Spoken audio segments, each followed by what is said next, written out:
안녕하세요, 문학주점입니다. 오늘 여러분의 손에 쥐어드릴 작품은 호르헤 루이스 보르헤스의 바벨의 도서관입니다. 1899년 아르헨티나의 수도 부에노스아이레스에서 태어난 호르헤 루이스 보르헤스는 소설가이자 시인 평론가입니다. 아버지는 변호사였지만 역시 문학에 관심이 많았다고 하죠.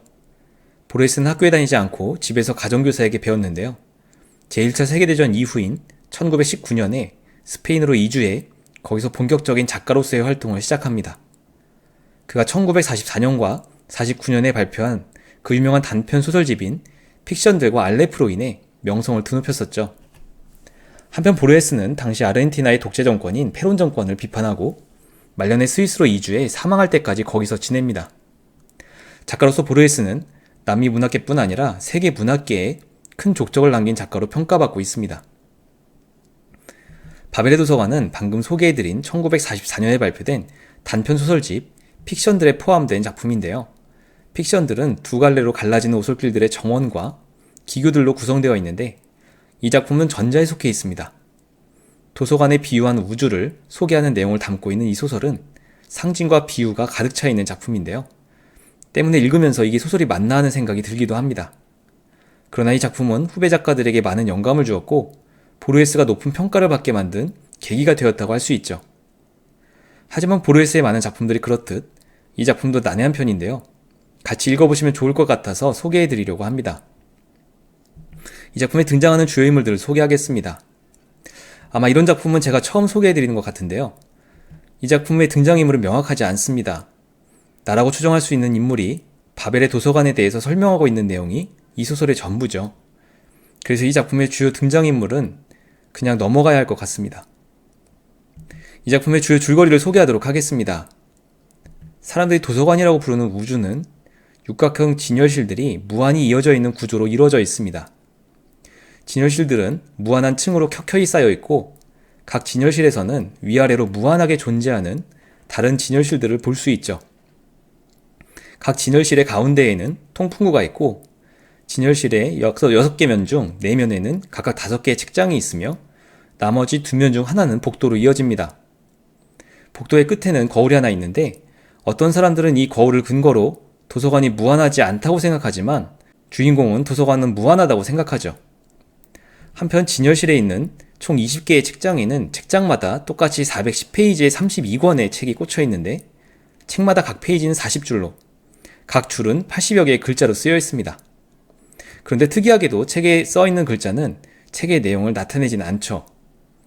주인공은 도서관의 두 가지 원리를 깨닫는데 하나는 도서관이 아주 먼 과거로부터 존재했기에 앞으로도 영원할 것이란 점이며 다른 하나는 모든 철자와 기호의 수는 25개라는 겁니다. 어떤 책은 M, C, V라는 세 글자만의 반복으로 쓰여져 있기도 할 정도로 도서관에 있는 책들의 내용은 혼란스럽죠. 예전에 어떤 사서는 도서관에는 똑같은 책이 하나도 없으며 모든 책이 이 도서관에 있다는 사실을 발견합니다. 사람들은 이 사실로부터 자신들이 찾는 모든 책이 이 도서관에 있다는 사실에 흥분했고 자신의 존재의 가치를 입증해줄 변론서를 찾는데 혈안이 든 적도 있었죠. 심지어 어떤 사람들은 차라리 모든 글자와 기호를 뒤섞고 무작위로 궁극의 책을 만들어내자고 주장하기도 합니다. 그런가 하면 어떤 무리들은 무한히 많은 책들 중 불필요한 것들을 제거해야만 한다는 주장을 펴기도 하죠. 주인공은 하나의 믿음을 가지고 있는데 도서관에는 모든 책의 내용과 비밀을 담고 있는 개론서가 있을 것이란 믿음입니다. 그리고 그는 인류가 어찌 되더라도 도서관은 영원하되 그것은 주기적일 것이라고 생각합니다. 이제 이 작품의 감상평을 공유하도록 하겠습니다. 먼저 이 소설을 통해 보르헤스의 우주관을 확인할 수 있다는 겁니다. 이 소설 바벨의 도서관은 은유와 상징이 가득한 메타포의 집합체라고 할 수 있는데 특히 도서관이라는 공간이 상징하는 바가 인상적입니다. 도서관이 무엇을 상징하고 있는지는 작가가 소설의 첫 부분에서 명시적으로 밝히고 있는데 바로 우주라고 이야기합니다. 다른 사람들이 도서관이라고 부르는 우주는 육각형 진열실들로 이루어진 부정수, 아니 아마도 무한수로 구성되어 있다. 그러므로 이 작품 속에서 보르헤스가 도서관을 어떻게 그리고 있는지를 보면 그가 생각하는 우주관을 확인할 수 있죠. 우선 그는 우주를 무한한 것으로 생각하고 있는데 육각형의 전시실들은 마치 세포처럼 위아래로 그 끝을 알 수 없을 정도로 켜켜이 쌓여있다고 묘사합니다. 그리고 전시실들을 연결하는 복도의 끝에 모든 것을 복제할 수 있는 거울이 놓여 있어 일부는 도서관이 무한하지 않다고 생각하는 반면 그는 이 거울의 존재가 도리어 도서관의 무한성의 근거라고 보죠. 사람들은 이 거울을 보고 도서관은 무한하지 않다고 추단하곤 한다. 나는 그 반짝거리는 거울 표면이 무한함의 형태이며 약속이라고 꿈꾸고 싶다. 한편 보르헤스가 보는 우주는 엄정한 원칙 아래 무작위성을 가진 무질서함을 보이고 있다는 생각을 하고 있는 것 같습니다. 그가 그린 도서관의 각 전시실은 육각형이라는 구조에 사면에 총 20개의 책장, 각 책장마다 32권의 책이 일정하게 꽂혀 있죠. 게다가 각 책은 동일한 페이지 수, 페이지마다 동일한 줄수, 줄마다 거의 동일한 글자 수를 가지고 있는 모습입니다. 그리고 이 도서관에는 25개의 문자와 기호가 있다는 법칙을 가지고 있죠. 그러면서도 각 책은 이 25개의 문자와 기호를 무작위로 조합해 구성되어 있어 사실상 무한히 많은 책을 만들어낼 수 있습니다. 결국 그가 보는 우주는 어떤 일정한 법칙 아래 무작위로 구성되고 운영되는 체계라고 볼 수 있을 겁니다. 그런가 하면 작가는 우주가 반복된다고 보고 있는데 저는 이 부분이 제일 흥미로운 부분인 것 같습니다.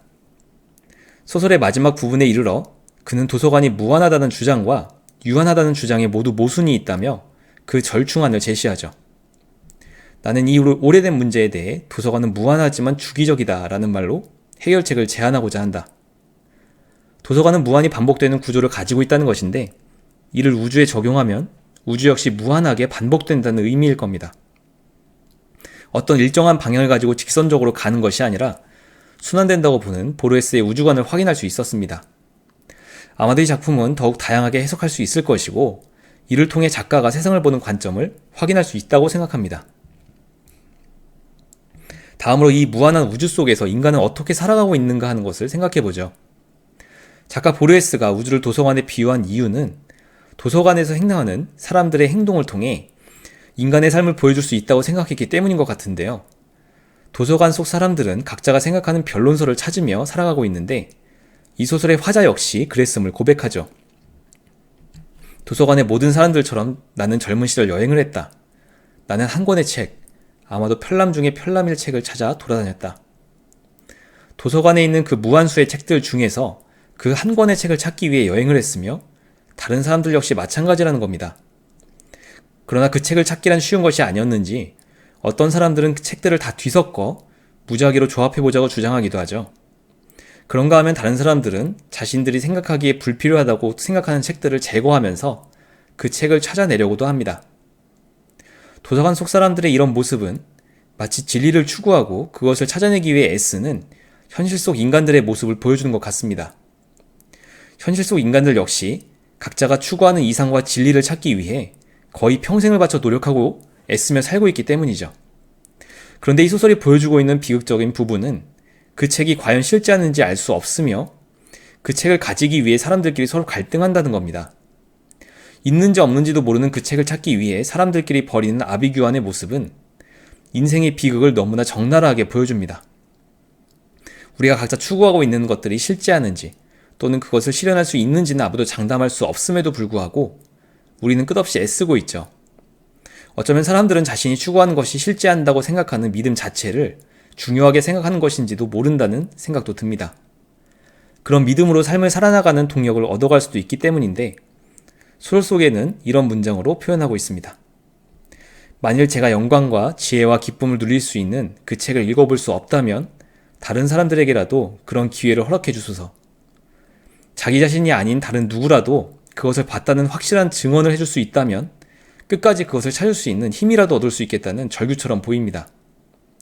보르헤스의 마음과 달리 자신의 목적을 추구하는 과정에서 경쟁자나 장애물로 여겨지는 사람들을 아무런 양심의 거리낌 없이 내치고 공격하는 것이 우리 자신의 모습이기도 하죠. 이 작품을 읽는 누구나 바벨의 도서관을 살아가는 자신의 삶이 어떤지를 생각해보게 만드는 대목인 것 같습니다. 마지막으로 이 작품을 어떻게 읽어야 할지에 대해서 생각해보도록 하죠. 보르헤스가 남긴 많은 단편 작품들이 늘 그렇듯이 이 작품 역시도 읽고 이해하며 따라가기가 쉽지 않다고 할 수 있습니다. 이 작품이 일반적인 소설과 다른 부분은 줄거리, 즉 서사 구조가 없다는 것이고 그렇다고 묘사를 아름답게 해서 머릿속으로 그리는 재미가 있는 것도 아니라는 겁니다. 그저 보르헤스가 생각하는 바벨의 도서관이라는 것의 관념과 개념만이 난무할 뿐이죠. 어쨌든 힘겹게 꾸역꾸역 이 작품에서 이야기하는 내용들을 이해해가며 읽는다고 생각할 무렵 작가는 이런 문장으로 독자들의 뒤통수를 때리죠. 내 글을 읽고 있는 당신은 내가 쓰는 언어를 이해한다고 확신하는가? 겨우 몰입해서 읽고 있는 독자들에게 마치 찬물을 뿌리듯이 작가는 자신이 쓴 이 글을 이해한다고 할 수 있냐며 도전을 해오고 있는 겁니다. 바벨의 도서관은 보르헤스의 단편집 픽션들에 수록되어 있는 단편 작품들 중 하나인데요. 책의 제목을 픽션들로 정한 것은 분명한 의도가 있다고 생각하는데 여기에 수록된 작품들의 내용은 허구라는 것을 명시하고 이야기를 시작하는 겁니다. 결국 자기가 쓰는 말을 이해한다고 확신할 수 있냐는 보르헤스의 도전은 이 허구의 이야기를 이해하려고 애쓸 필요가 없다는 말로 달리 들리기도 합니다. 모두가 알다시피 보르헤스는 21세기 문학사에서 빼놓을 수 없는 작가로서 그는 포스트 모더니즘 문학의 대가로 알려져 있는데요. 포스트 모더니즘 문학은 정해진 형식이나 내용을 중요하게 생각하지 않고 실제와 허구의 경계도 모호하게 허무는 경향을 보이죠. 한마디로 텍스트가 이리저리 뒤섞여 있어 명확하게 이해하며 따라가기가 어렵다는 겁니다. 그러므로 독자들이 이 작품을 접할 때 정확하게 이해하거나 숨은 속뜻을 찾아내려고 하는 것도 좋겠지만 그냥 읽는 것도 잘못된 접근법은 아니라는 생각이 듭니다. 흔히 보르헤스의 작품은 어렵다고 이야기하는데 어렵게 접근하지 말고 마음을 비우고 쉽게 접근할 필요도 있어 보입니다. 여기까지 바벨의 도서관 줍줍이었습니다. 이미 이 작품을 접하셨던 분들, 그리고 이 리뷰를 통해 이 작품을 알게 되신 분들, 어떤 느낌을 받으셨는지 모르겠네요. 소설의 본질이 허구라는 점을 생각해보면 스토리가 극단적으로 배제된 이런 작품도 소설이라고 볼 수 있지 않을까 싶습니다.